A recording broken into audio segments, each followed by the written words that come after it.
All right, guys. So welcome along to this very, very short training on your company organization chart.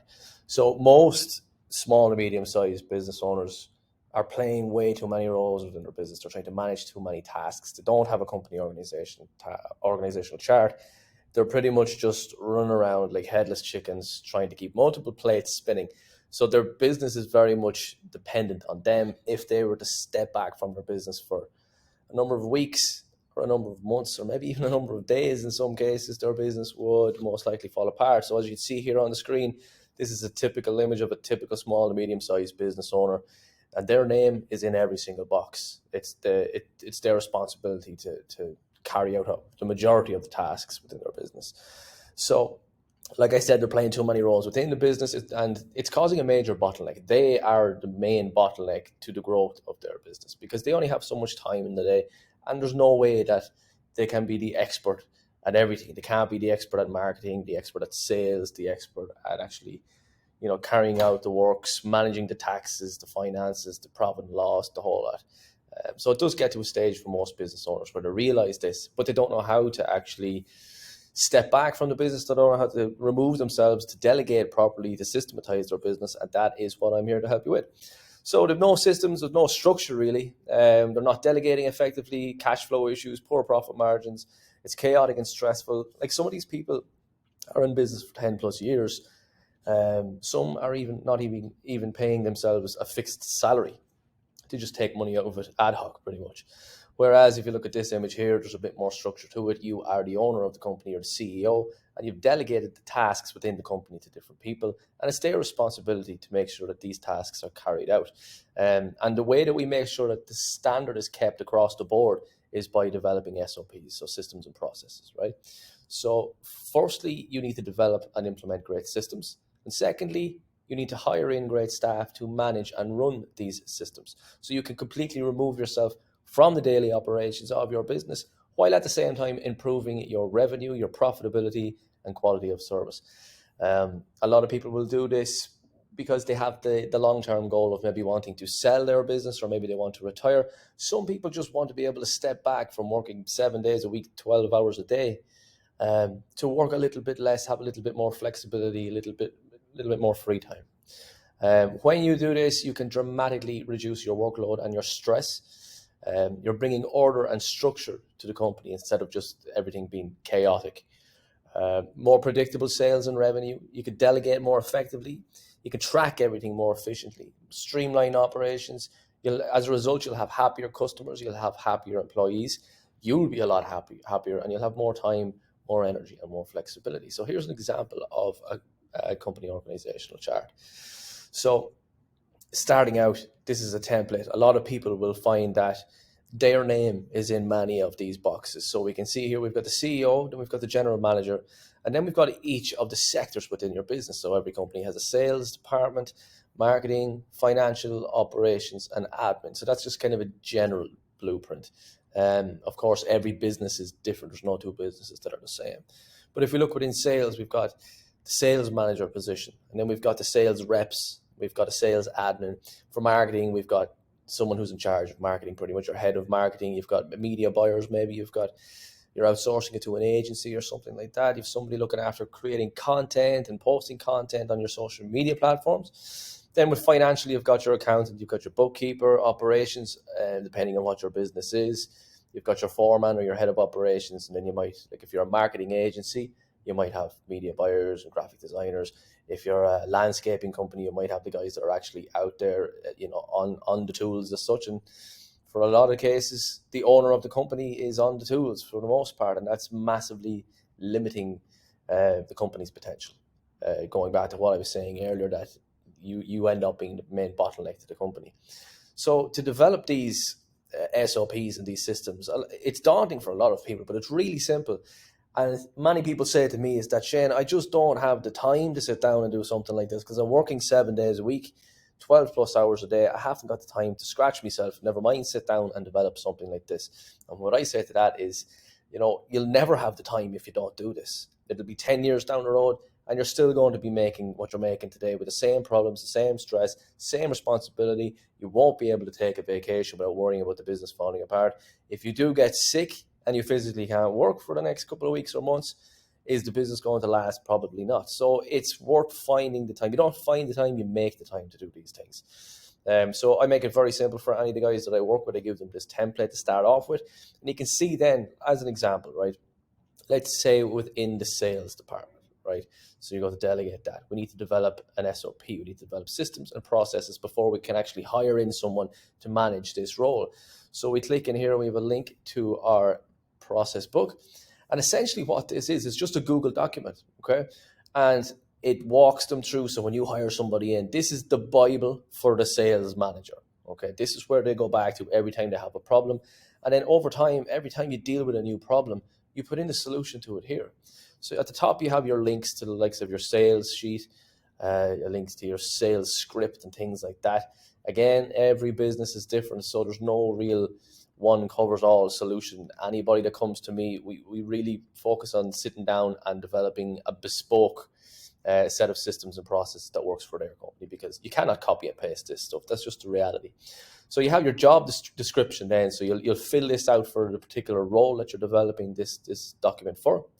And then, very simple, any task that they are responsible for doing. So if they are responsible for making the sales calls, that's one of the tasks that we'll put in here.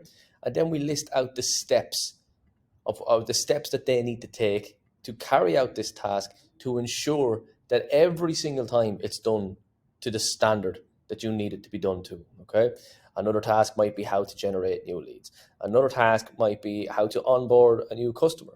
Another task that they do might be how to process a payment. Now, a lot of these things, you'll train the sales manager up when they first come in. They might never look at some of them. But as they progress and they come across different problems, and maybe they're given more responsibility and more tasks, well, then you're going to have to add these tasks in here.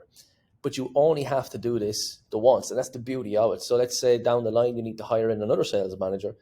When you put them through this exact same process again, everything's already there. Training is already there in place. The likes of this video that I'm showing you now, you would put this in here to explain. You might record a video to walk them through how to use the invoicing system or whatever it might be. Okay, so you get the idea. Don't want to go into too much detail today. It's the same then again if with your bookkeeper. You'll put them, let's say the bookkeeper, you hire in a remote bookkeeper, because they don't really need to be sitting in your office for the most part. And their bookkeeper's name might be Mary Doe. Sounds like a good name, eh? And then you'll have a little link for Mary to go in and have a look at, right, what's the necessary links that she needs. So she might need links to your Xero account or whatever your accounting your accounting software is, your invoicing software, your Stripe accounts, all that type of stuff. The weekly profit and loss template, again, that's another template here that I share. I briefly give you a quick look at this. I'm going to dive into this today. But you want to have your bookkeeper doing up your profit and loss on a weekly basis. I get my bookkeeper to do up the profit and loss for my companies. She sends them to me on a Sunday evening, and I can just sit down and have a look at, right, what were our profit margins for the week. I will do a separate training on this because this sheet is super, super useful. Depending on the numbers that the bookkeeper inputs each day, it's going to come up in either red or green at the bottom. So an example is, I have an example here. So if the net sales on that particular week were 40K and the total expenses were 77, this is just a random example, well, then you're at a loss of 37,000, okay? Whereas if you're at a profit, let's do this one here at a profit. So let's say you take, and again, 40,000 on this particular, this is the month we're looking at, on this particular month.